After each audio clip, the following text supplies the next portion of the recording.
April 28th, 2012, Stumptown Comic Book Convention. I'm here with, what's your preferred title? Bon Vivant.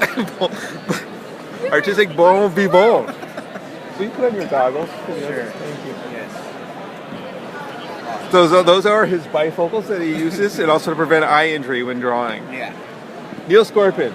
So I understand you just took a survey of your Yes. comic preferences. Let's go over them together. Okay. Show the audience, please. All right.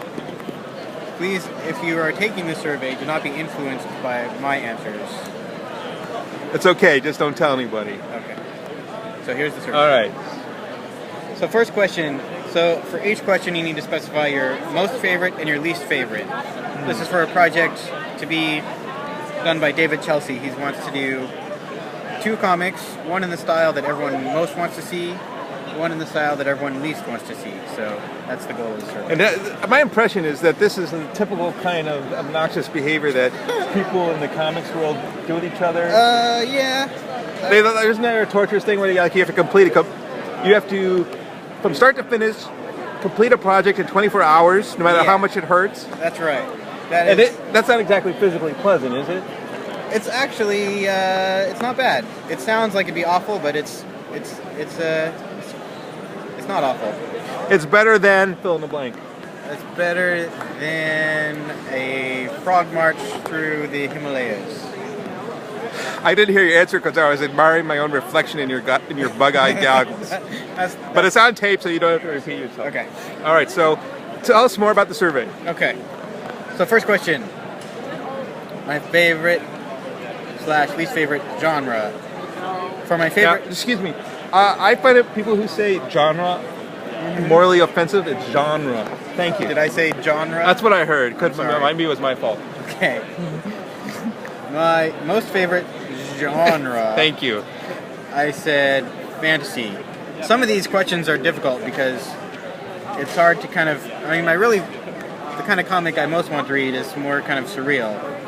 But the picture is from Little Nemo, so that's the best one I could Little Nemo choose. rings a bell. Is that from the 40s?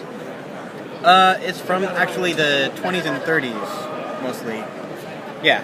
And what happens to Little Nemo? Little Nemo in Slumberland is a little boy's adventures in the world of dreams. And there's a lot of really wacky, surreal stuff that goes on. The artist, Winsor McKay, was an animator. Actually, one of the kind of original creators of both the comic strip and traditional animation. One of the prime innovators in both fields.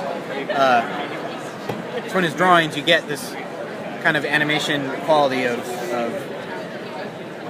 things in motion, these really interesting dynamic motions, but everything in the panel being frozen at the same time. Really kind of bizarre. Okay, so in the picture, the little tiny picture on that sheet, I see a bed that's walking. Is that an example of what you mean? Yeah. Yes. That's from a whole sequence where his bed grows long legs and walks through the city, over the buildings, and yeah. Oh, so that's very cool. I see that. That's surreal. And it reminds me once I saw a Russian movie of Russian folklore about a witch's house that was on top of a giant chicken that walked around. Baba Yaga. Yeah. Yeah. You've been there. Yeah. So apparently you're somewhat mildly knowledgeable about comics and history. A little bit. Okay. Do you prefer to be called Professor Bug Eyes? Yes. Okay. Please proceed. Okay. For my least favorite genre, I chose war. What was that word again? War. Before that? My least favorite genre. Thank you. If I teach you anything through this experience, it's how to pronounce that word. Okay. That would be war comics, which I have no interest in whatsoever. Why? Are you against war or something? Yeah. I mean, I shouldn't say that. Like some war comics, like Jacques Tardy's. That sounds French. It is French. Did he do Sergeant Rock? No, that was Stan Lee. Oh. No. One of his team. Stan Lee did Sergeant Fury and his Howling Commandos, which was Stan Lee's example of the worst possible title you could come up with. And I can only imagine his criteria for a title is whether or not it alliterates. Because there's no alliteration at all, unlike the Fantastic Four, all the other alliterative ones. So anyway, that's genre. Okay. Thank you. All right. Okay, so what's the first category question? My length of story. Okay. For my favorite length of story, I said more than 50 pages because I like long, drawn out, deeply rendered stories and worlds. I did not choose single page for my least favorite because a single page can actually be very powerful and succinct and a lot of fun. I chose 2 to 4 pages as my least favorite because 2 to 4 is too short to be really long and developed like I like, and long enough that you can sort of get around the hard, difficult choices you need to make in a single page. So, well, obviously you have thought a lot about this subject. Now, what's the difference between something that is good long length and something that's tedious? Just the quality of the writing, really. So it's all on the writer, not on the artist. That's what I'm hearing. Yeah, pretty much, yeah. Okay. Okay. I most/least like stories that are... I chose satirical. I like satirical. I chose educational as my least favorite because what could be more tedious than educational stories? Well, I rather enjoyed the classic comics when I was a kid. Of like Robinson Crusoe. I thought that was right. Does that count as educational or not really? I suppose it could. That kind of translation of classic literature to It still comics. was an adventure story, so Yeah, but it's, I didn't know I was learning at the time. Yeah. Is that a key to learning? Not knowing that I you're guess learning? if in that case you're learning, I mean, you're learning the story itself as opposed to learning a lesson about how to install a hot water heater or whatever. So It's interesting that you should pick that as an example. I don't know where that came from. My hot water heater is about to die, so that's, yeah. All right. Okay. This one was hard because it doesn't matter a whole lot. I most/least like stories to be told in captions only, in dialogue only, in a mix of captions and dialogue. I don't feel especially strongly about any of these, but I kind of like it when captions are eliminated and you just get the dialogue and you don't have, captions kind of allow the author to speak directly to the audience. And to me, it's kind of more fun when that's eliminated and you just have the experience of the characters and the experience of the world, and you sort of take it as you will as the reader. Okay, now, what about the classic comic where you got one person and then a little balloon and then another person and a little balloon? Is that dialogue? Yes. And how do you feel about the whole balloons issue? Is that controversial? Is that old school now? Balloons are fine. Balloons are classic. Balloons are actually kind of invisible. They're so familiar, so Yes. I think that's sort of ideal, is you just let it be the vehicle for the dialogue without... But you don't like it when there's balloons and then a line that says, and this is what's going on, the narrator's voice? Yeah, some people can... I mean, a lot of artists use that in a way that works just fine, but yeah, the kind of classic problematic approach is to have narration that informs you of what's going on, even though you can see what's going on in the drawing and read what's going on in the dialogue. Caption becomes just kind of a place for the overblown writer to... Oh, God! Do you hear this guy again? He's blaming the writer. What's going on with this? Excess, non-essential... You must be a real pain in the ass to work with. I strive for that, yes. Okay. This next one was also really kind of strange. I most/least like protagonists who are male straight, male gay, boy, female straight, female gay, girl, asexual, other, multiple protagonists. Again, I don't have a strong feeling. It's more about the overall story. I don't accept or reject a story based on... Yeah, that seems like a hard one. The gender identity of the protagonist. So I chose multiple as my favorite and other as my least favorite. So I'll let David figure out what other means in this context. Okay. I most/least like conflict. I chose between friends because I like stories where there's kind of this malleability between good guys and bad guys. Good guys become bad guys become good guys. Shades of gray. I mean, you must be a liberal. Yeah. The nature of good and evil is ever changing and elusive. I like that. And I do not like conflict for my least favorite, because you have to have conflict for a story. Yeah. That sounds like it wouldn't really be a story without a conflict. No. It'd be a philosophical education again. No good. And then conflict that concerns, I chose philosophy because I like stories that kind of delve into deeper, more challenging issues. And then I do not like conflict, again, as my least favorite, because we still need conflict. Yes. I most like endings that are ambiguous. I least like endings that are cliffhangers. If it's a cliffhanger, it's not really an ending. Although it is actually kind of an ambiguous ending. So I sort of myself. You're deconstructing yourself there. Now wait a minute, don't you like? Okay, so you're following a comic, and then something exciting happens, and it's not resolved, but you know it's going to continue. You have a promise of enjoyment in the future. Yeah, isn't that good? That's good, but I don't consider that an ending, because there's more story to come after that. All right, so basically you didn't deconstruct it. We can't even have this conversation. Okay. All right.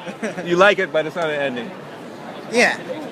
I mean, therefore it's disqualified. If the story came to a point where there's going to be no more story afterwards, like the last episode of The Sopranos or whatever it is, it ends on a cliffhanger. I didn't see that comic, Sopranos. Oh, that's a TV series, actually. Oh, okay. I don't know. Actually, that might be kind of cool. That is a really interesting kind of way to do an ambiguous ending. It just seems like it'd be really unsatisfying and well, I do know that ended with a just black screen. Yeah, I haven't seen the last episode. That's not really a cliffhanger, is it? No, it was just an ending that made a lot of people mad. what I heard. Well, see, now I like that. Yeah. People have something to wrestle with there. Yeah, it's a lot better than the ending to Lost, which basically undid all my pleasure of the whole beginning of the series. Yeah, the second to last episode of Lost I thought was the proper ending. And then the final episode was just kind of icing on the cake. Yeah, icing on the cake that spilled on the floor and then someone stepped in it. Yeah. All right, well. That's a way to look This at is it. Opinion Central. It is. All right, so we're almost done here. Did you finish all that you wanted to say about, did we finish the survey? There's a couple more. Oh, there's a couple more? Okay. Okay. I most like pictures that are black and white line drawing alone. Will you show the audience? Okay, that one. And why?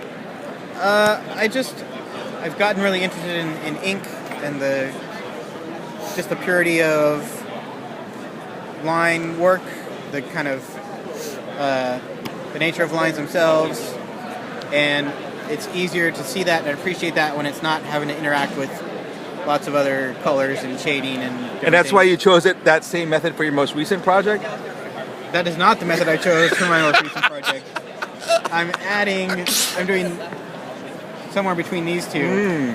Flat color and rendered color. And how do you feel about not choosing your favorite type?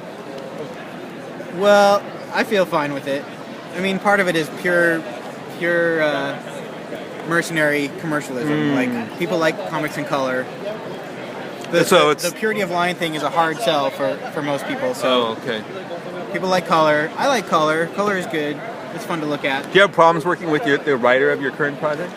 Yes. It was just a non-stop butting of heads over every little thing. Yourself. Oh, that. Oh, yeah. That too.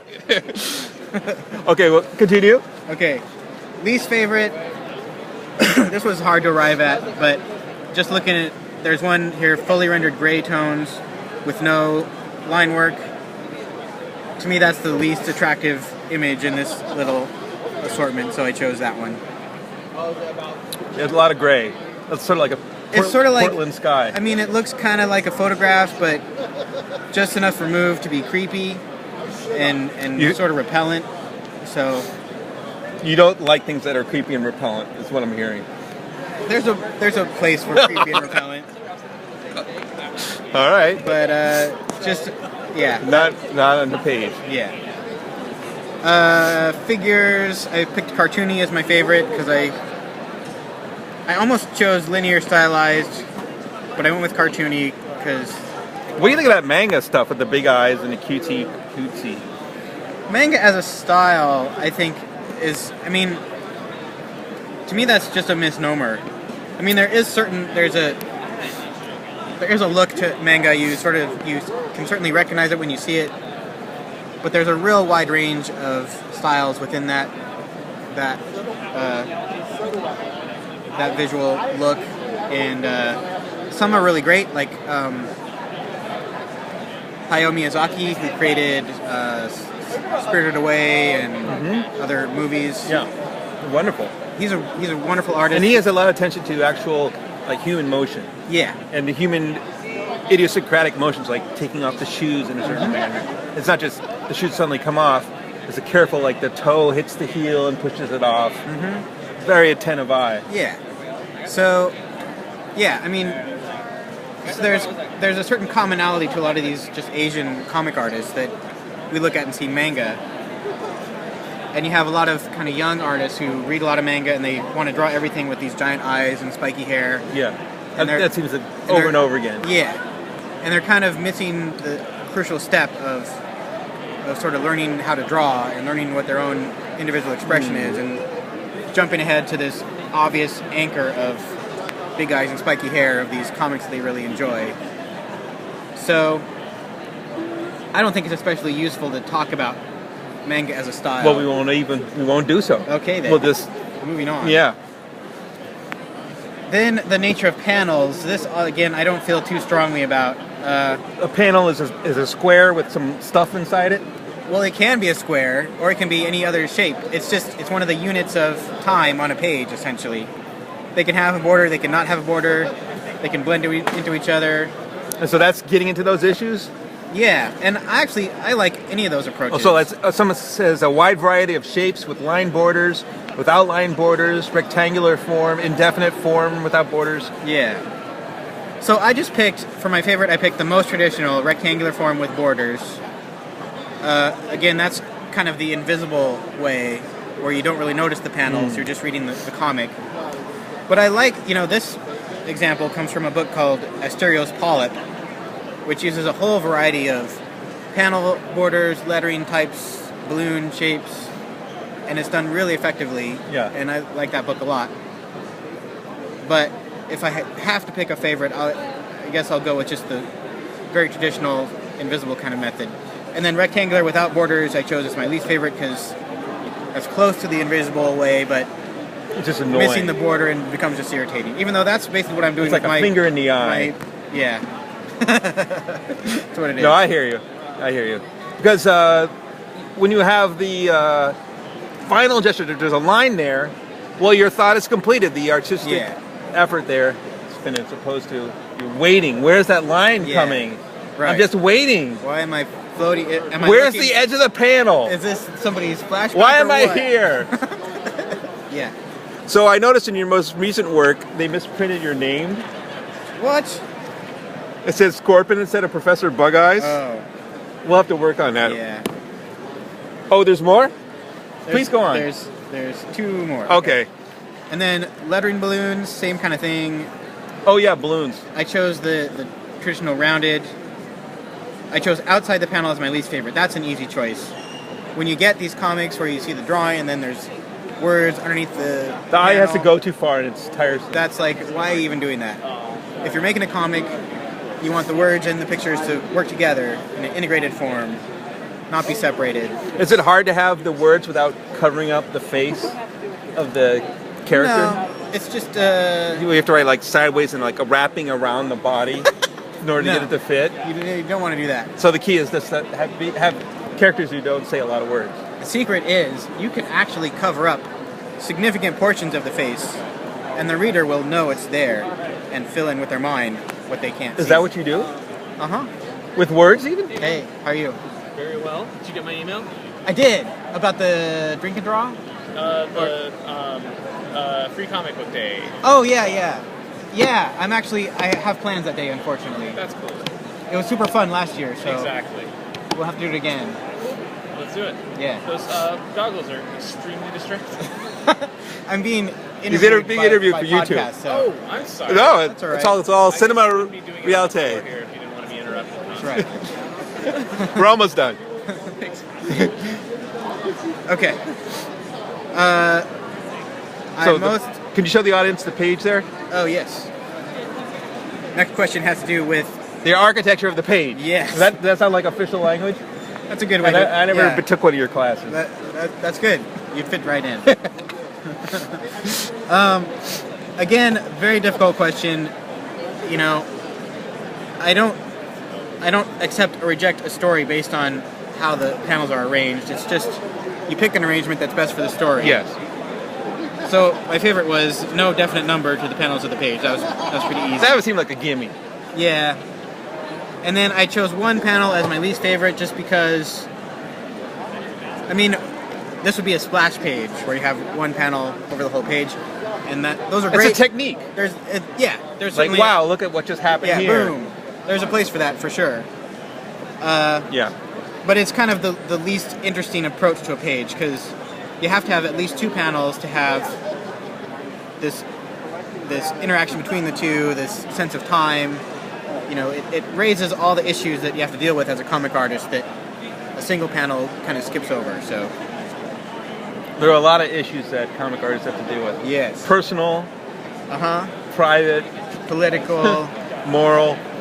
Financial. Ethical, yeah. Vegetable. Well, so, yeah. So you and then oversized. Page, yeah. You like a really big book. I like a big, oversized page. I don't especially like the standard comic size because it's really arbitrary and really kind of an awkward size and convenience for the printers, probably, and the economics thing. I guess. I don't really know why we arrived at this size for comic books. Is that about 8.5 by 11? It's a little less than that, It's a little bit less. It's slightly taller relative to the width. And it must have something to do with printing machinery. I guess. It probably was and like the cheapest way to do page it. Yeah. But it doesn't match any other printed format of anything, really. And it's just, I don't like it. I'm against it. Welcome to Opinions. Thank you for your time. All right, we don't have any time for anything. This is the hour. Okay. Goodbye. Bye.